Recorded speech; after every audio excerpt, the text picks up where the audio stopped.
D3L2. Take it away, Denny. Hey everybody, we are live today where we actually, our next D3L2 session is with Tyler Croy, but we're doing it in person actually, so that way as opposed to doing the usual Zoom. It's going to be hard for us to answer questions though, because we are doing it live, but I did want to go ahead and talk to him about his experiences with the Delta community. So before we start with that though, let me go ahead and begin by asking Tyler, hey, what got you into data engineering in the first place, and and which eventually led into Delta Rust? Most of my career has been on back-end web services and data services, and only in the last 3 or 4 years has that sort of started to bleed into data engineering, as most people would commonly understand it. The big, I would say, difference for my career trajectory to a lot of people in the data space is I didn't start with data warehousing or I would say the OG classic data engineering tools and infrastructure. I came into it because sort of the back end of most web applications with the, I would say, prevalence of machine learning and real-time streaming has started to bleed into that data layer. Right. And so I bled in from the back-end application side Right. as opposed to coming from the data side. Oh no, that actually makes a lot of sense. I mean, I had a really good conversation with Dave Mariani a while ago, and it was talking about how we're finally seeing data engineering start acting like software engineering. And so from your perspective, you basically came in from software engineering into data engineering. Yeah, I remember when I first came into the space, I started to see with both the types of candidates that I was interviewing, but also my peers at things like Spark and AI Summit, which is now Data and AI Summit.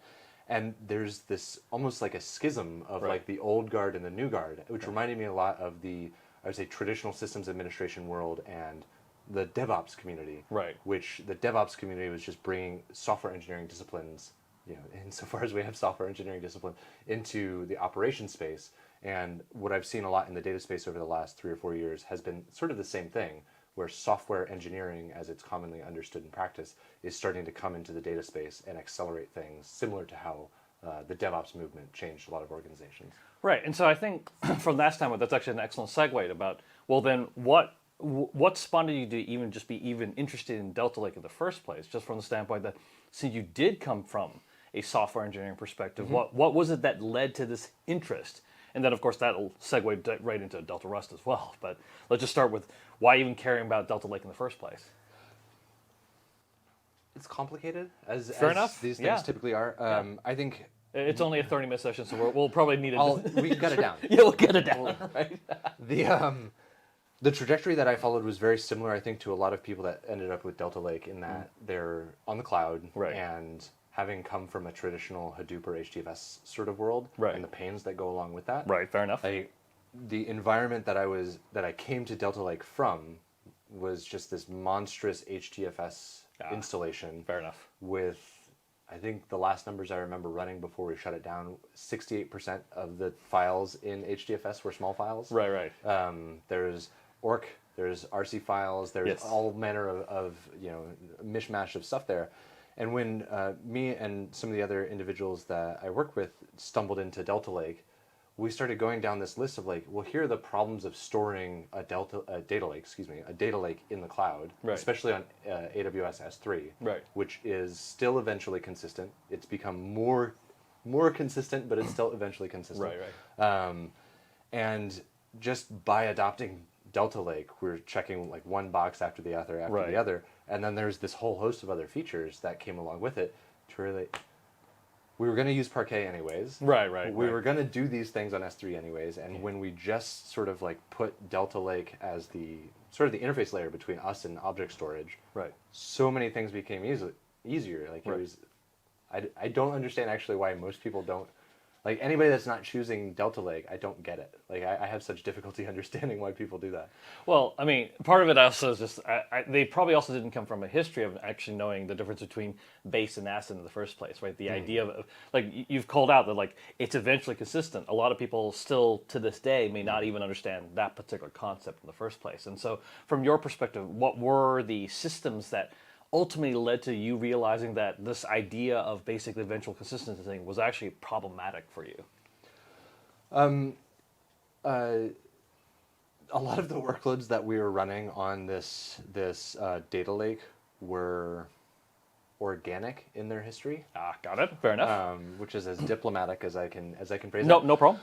But what I discovered as we started to really dig in to the jobs that were doing all of these batch transformations was there's a tight coupling between a lot of them. Sure. And so we had analysts and data scientists at one end who were looking at everything like it was a database. Right. Like they were very comfortable in the data warehouse type world where there's databases and tables and I'm running SQL queries or Hive SQL at the time. Right. And that's the world that they looked at it in. But then from the batch jobs, they were looking at not always using the table semantics, but they're basically really tightly coupling between, one job would finish writing to a table, another job would pick up and start executing. Sometimes there was overlap and concurrency happening. And the big problem with eventual consistency in S3 is we had to make sure that job A had the same view of what was actually in the table as job B, because they could both be running either at the same time or so close in time that there is a risk that S3 has not percolated or updated its indexes or whatever the hell it's doing underneath the covers in order to give you a view of what's in a bucket. Right. And so eventual consistency was, I would say, our biggest concern when we were moving into S3 because of this interplay between jobs. Since then, I mean, I don't know if I would choose Delta Lake because of that now. To me, that's kind of table stakes, but it's what brought me into it. Gotcha. To me, what makes Delta Lake much more compelling is we actually, I've spent a lot of time looking at streaming workloads, like having append-only streaming tables is really, really powerful, but then having streaming tables that, I guess I should make my mental model here, streaming tables while I'm hand gesturing. Streaming tables that we stream into and then act as streaming sinks for other tables has been really, really powerful. To where there's been some architecture or some applications that I've seen rather than I would say a conventional Kafka-oriented streaming architecture where you have one job that reads from Kafka, does some computation, drops stuff back into Kafka, and another thing comes off of Kafka and does its processing. We just come from Kafka at one point. One job processes, writes to a table, another job picks up from that table, and we're basically our intermediate steps in the streaming pipeline are all persisted in perpetuity in Delta tables because they can act as streaming sources and sinks. Gotcha. And so to me, the streaming use cases in Delta Lake are, I mean, that's why I would choose it in 2022 or 2023. Gotcha. Whereas, when I adopted it in 2019, streaming was, something on the horizon that I wanted to move towards. And it was nice that Delta Lake had streaming functionality, but it wasn't like, I've got to use this because of the streaming. It was, I've got to use this because my data model is foobar. And we've just sort of grown and grown and grown in that direction to where, I don't know, streaming is pretty sweet. Yeah, and I guess that's the context. So as you built up these systems, you and your team built up these systems, right? It seems like it's not just about the persistence of this like these aggregate tables or these secondary tables basically that you've created. They're not just for the purpose of like, they're temporary storage. You actually build actual business processes off of these things. So what does it mean? Yeah, and what's kind of interesting is if you look in I would say the streaming application world around Kafka, there are a lot of very useful tools that allow you to kind of introspect what's happening in Kafka as it's happening. And those are very valuable, but there's a whole suite of other things that you have to do in order to interrogate Kafka for what's happening in a streaming pipeline. When you design your streaming pipeline on this assumption that I'm going to stream into a Delta table and that's going to sort of like cascade down into other Delta tables, you've got these inherent checkpoints along the way of your streaming application that allow very natural querying of sort of your streaming application state as a whole as data's flowing through it. And so from a development standpoint, that's very helpful because you can sort of segment things into easy chunks. But also from an operation standpoint, it makes it a lot easier. Is one of the big challenges with most real-time applications, particularly around Spark, is let's say something bad happens and your Spark cluster disappears. That never happens. What are you talking about? AWS has decided, no, you can't have those resources. Those spot instances go, got it. Something evaporates, something goes wrong. Right. always going to happen. Like that, Yes, those are the sort absolutely, of operational yeah. concerns that you have to plan for. And when I talk about the sort of software engineering disciplines bleeding into data engineering, streaming is where it starts to get really dicey. Right. Because operational maturity around how to build these robust streaming topologies isn't quite there yet. Right. But when you are streaming through delta tables, what you get is, let's say you've got a 3-part pipeline, A, B, and C. Right. And something went wrong with B. Right. B is toast. A is going to keep running, so A is continuing to fill that delta table.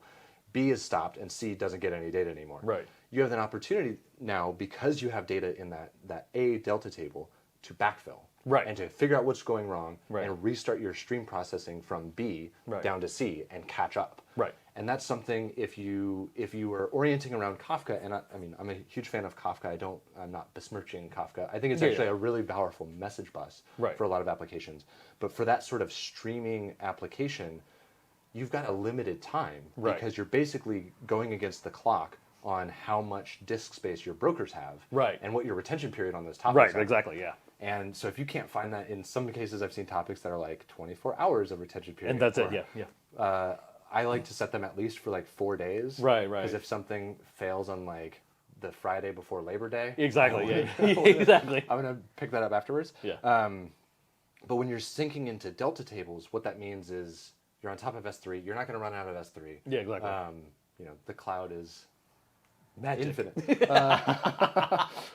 There's always more storage. Yeah, exactly, AWS yes. will gladly sell you more storage. Exactly. But what that means is that when something fails in this topology, you have good recovery semantics, and Right. you don't have to run Sorry.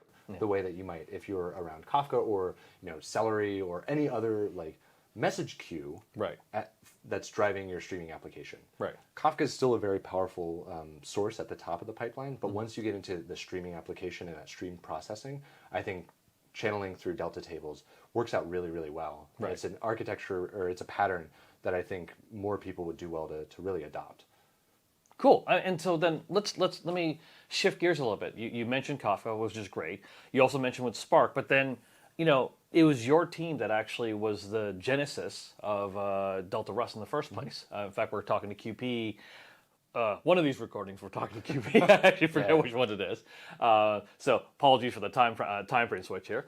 But nevertheless, I'm just curious, like, what then, since you are into Kafka and Spark and Kafka are like buddies, right? Why the switch over to Rust? And I know you're going to eventually answer this because it's cool, and I agree too. So it's not that big of a deal. But the context is like, what was the business reasons for doing such a thing? Hype was the number one bit. No, Oh yeah. Hype was not the Absolutely number hype. Yeah, that's it. Yeah, we made an entire decision based off of that. No. So when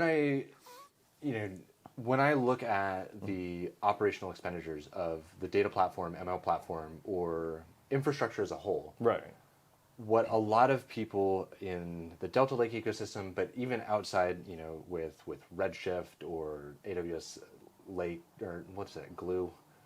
Glue, Big Lake. No, Big Lake. That's Google's. Yeah, Lake Formation. Lake Formation, that's what it is. Wow. Everyone's got a lake. Yeah, exactly. That's true. My apologies to Google over there, and AWS for that matter. But everybody has this big challenge on spiraling costs in some way or the other. Right. Like the needle that we are all trying to thread in these data infrastructure and data platform teams is, how do I get the most value for the least cost? Right. And one of the things that I started to observe is that we had a number of Spark streaming applications whose sole job was really to take data in and put it somewhere else. Right. So taking from one file descriptor and writing it to another file descriptor. Right. And they weren't doing any of the things that Spark is actually good at. Right. There weren't any aggregations, there was no windowing, there's no transformation actually occurring. Right.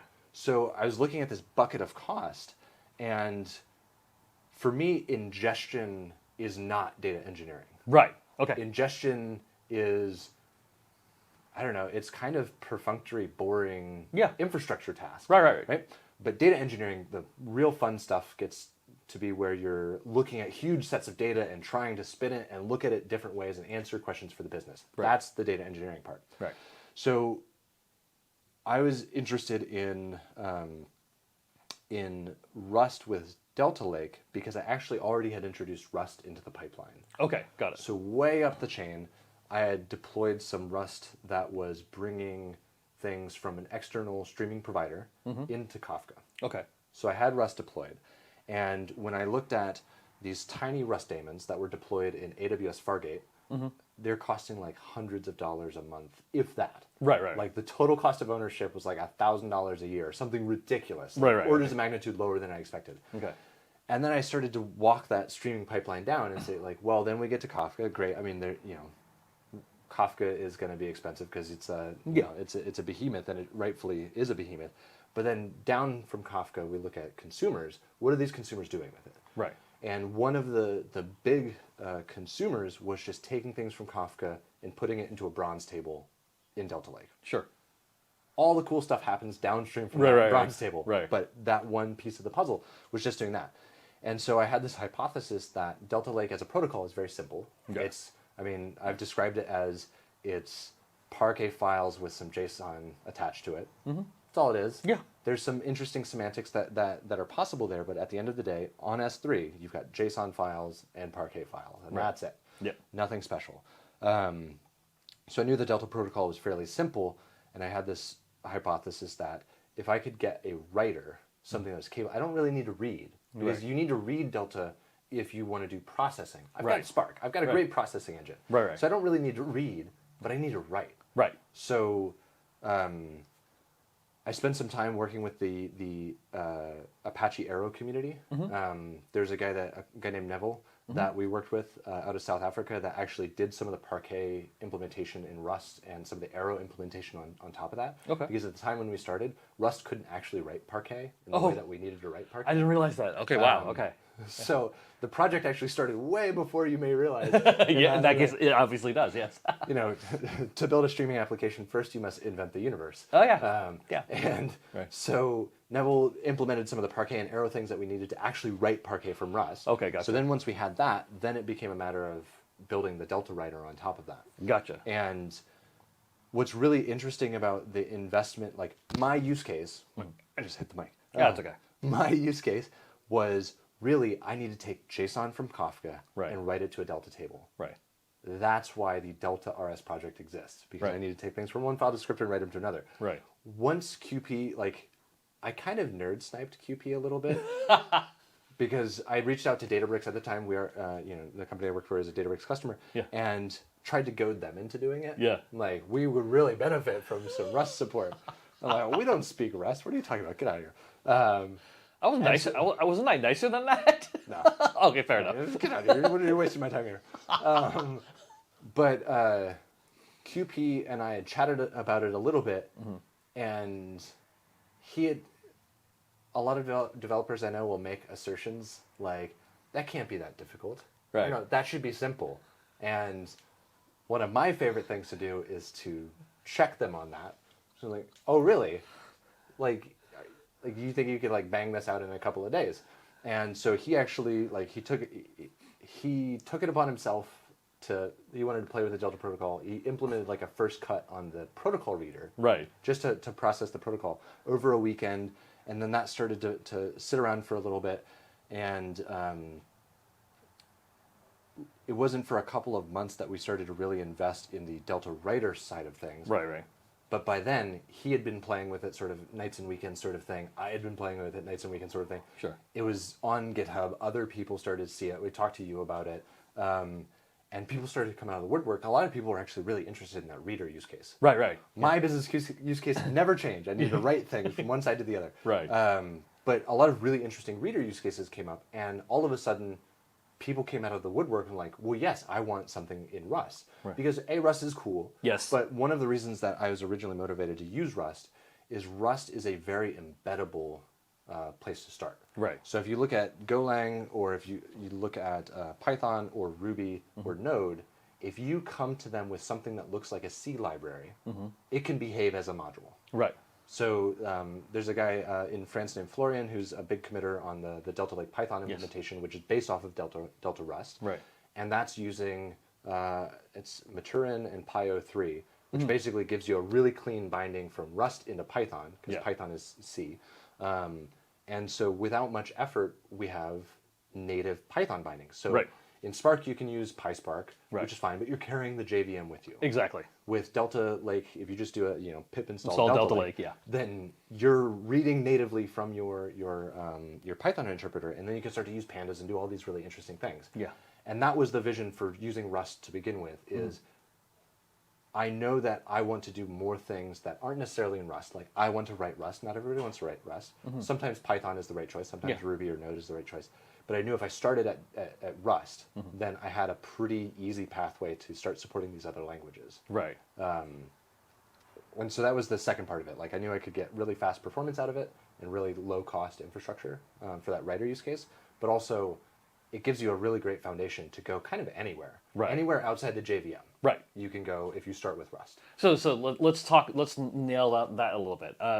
There was recently, at least as of this recording, there's been a bunch of articles coming out of the woodwork. It's like, hey, Rust is the next wave of data engineering, right? As in, we're all gonna. And then if you go even to the Rust Reddit, there's actually like debates back and forth. Are you a systems language versus operational language, and all these fun debates. Reddit is a great place yeah. to have really thoughtful discussions on this. He's being sarcastic if you can't tell, by the way. I just want to be very clear about this one, okay? But nevertheless, did you foresee, for example, I think you've already actually technically answered the question, but like, did you foresee like the fact that Rust itself would become this like the language du jour, or the fact that Delta Rust itself would go way outside, like it would grow its own community basically?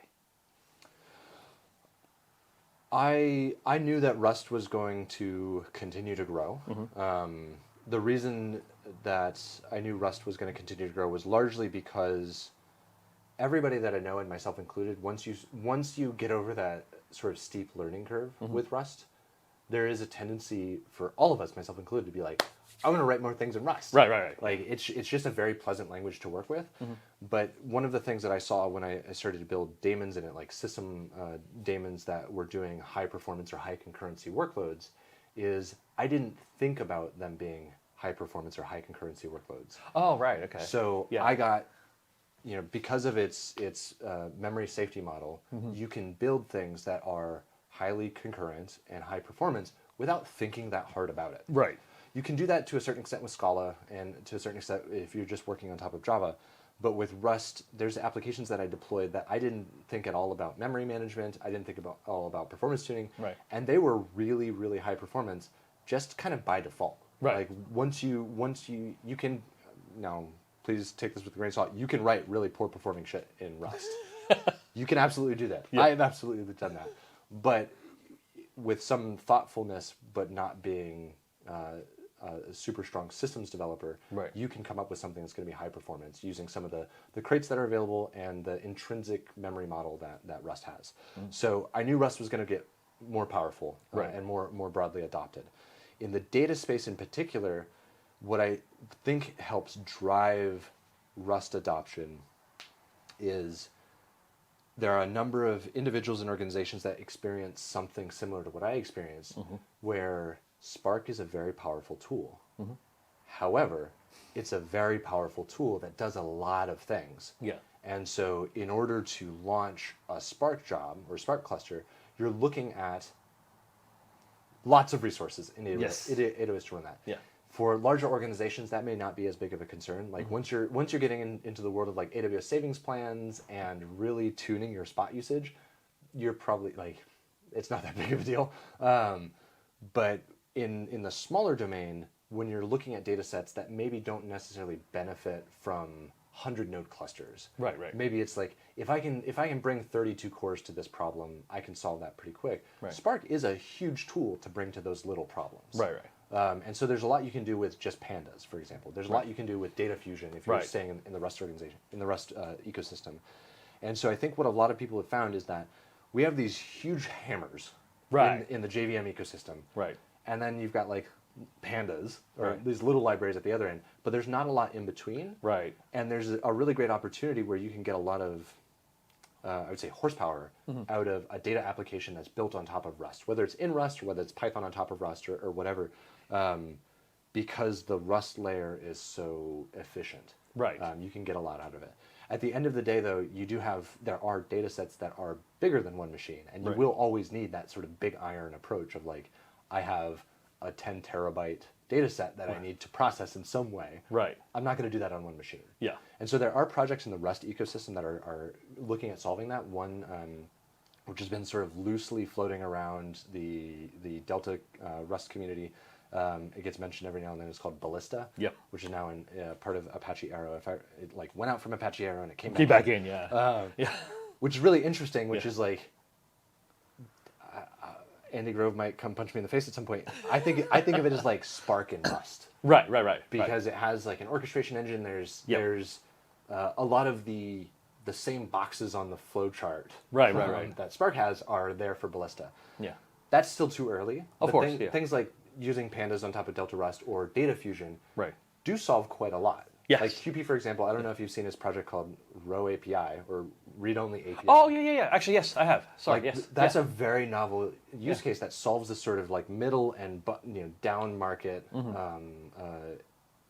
problem space for Delta or other data sets where it's like, I've got some data, I just need to read it, I need to do something interesting with it. Right. I don't need Spark. I don't need this massively parallel data processing engine. I just need to like do some more Stuff. sophisticated Yeah. queries than Excel's going to do, Yeah. but maybe less sophisticated than Spark. And so there's things like that are coming out, and I think it's only going to get stronger. Yes. If Ballista ever starts to see general availability and more broader adoption, then I think things will get really, really interesting. Where we are right now, though, like I mentioned, Rust still kind of has a steep learning curve. Yeah. Because there's not other languages like it. Right. Like nobody else is doing borrowing Yeah. in the way that Rust is doing borrowing. And if you take someone who's come up with Python or Ruby, they're not as comfortable dropping into like LLDB or GDB to like debug something. Right. And they're maybe not as familiar with some of the systems development, language development tools. So I think we're likely going to see Rust get adopted for that base layer. Right. But I think Python is actually going to be... Right. Python's where I think we're going to see a lot. Well, I mean, if you look at the Delta Rust ecosystem, that's exactly what's going on, right? The fact is that there's a small subset of people that are constantly working on the Rust, but the Python's the one that's being super, super heavily used. Yeah. And the thing that I also like to call out is like, not every situation, even when you think you need like to have distributed processing, you actually necessarily need it, right? Like back to your streaming point, right? If you got a big enough machine, you can probably just get Delta Rust to process it. You probably can. Yeah. Yeah, one of the things I did years and years ago at a previous organization is there's a tool called GNU Parallel. Okay. Which is like some wacky Perl script. Okay. Which really makes Perl. it... Sorry. You don't see the Perl. You don't see the... Okay, sorry. I've still have traumatic trauma from that. But I remember using GNU Parallel to do a lot of data processing where I was writing Python. Okay. But my Python, in Python you're typically limited to, it's gotten better at threading, but you're limited to one core in a lot of cases because of the global interpreter lock. And so I would just have 32 cores available, and I would write my Python script to just accept input from standard in, and use GNU Parallel to just spit my data set across 32 different Python processes. Right, okay, gotcha. Or spit it across, multiple different machines because, I could connect to SSH. And there's a lot of value in that. If you can write dumb, simple scripts and then use something also relatively simple like GNU Parallel to just like partition your data as it's being spit across the network to these other machines, you can solve a lot of simple problems without needing to come up with like big data applications. Because most data workloads are, I wouldn't say most, I would say a lot of data workloads are, they've got a really small half-life. Yeah. Like we need to answer a question for this business or for the business, and we've got this new data set, we need to look at it. Question answered, done, let's move on. Perfect. Not everything becomes a job that runs every night from now into infinity. Exactly. So I think that Python layer on top of Delta Rust is where you're going to see a lot of those types of problems solved with.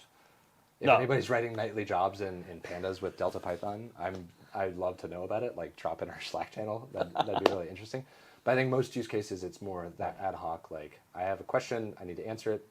Question answered. Exactly. Moving on. Perfect. Actually, I was only looking at my clock because we're time up for today's session. So I really appreciate Tyler for this literal fireside chat. So anything you can think of to sort of finish up, or any last words specifically in the Delta ecosystem or Rust ecosystem, or since we seem to talk a lot about Rust these days? I think probably the most interesting thing for people to get into is just to do a pip install Delta Lake, because that's the Python bindings on top of Delta RS. And there you can do a lot of interesting things, particularly with pandas. I think things like Advent of Code are a great opportunity to learn some Rust. Whether it's with Delta Lake or with other projects, you're going to see more articles in like the Register on Hacker News about people doing things like Rust in this application, Rust in this application. Yes. I think having some familiarity with Rust is beneficial for really most developers these days. Even just to understand why people like it or why you don't like it. Exactly, fair enough. And Advent of Code is a great opportunity to do that. But yeah, anybody that's interested in really understanding how Delta Lake works, I think the Delta Rust ecosystem is a really great place to start because it's close to the protocol. So I'm sure you'll share links to like the Slack channel and Oh, absolutely. Yes. That. Well, by the way, just in case, it's just go.delta.io/Slack anyways. But yes, we'll make sure with the recording we'll share all those different links. So that's it. Other than that, thanks a lot. Perfect. Well, Tyler, thanks very much. D3L2.